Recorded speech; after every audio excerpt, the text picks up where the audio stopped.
রূপা তোমায় খাসমহলের বেগম বানাবো। হাতটা দেখে গণৎকার বলল এবার চমৎকার, রাজ্য টোকের মিল হয়েছে তোমার আমার দুজনা। ও রূপা, ও রূপা তোমায় খাসমহলের বেগম বানাবো।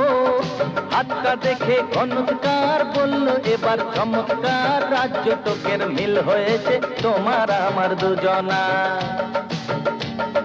তোমার জন্যে বাগদাদেরই পেস্তা দেওয়া বরফি আনাবো।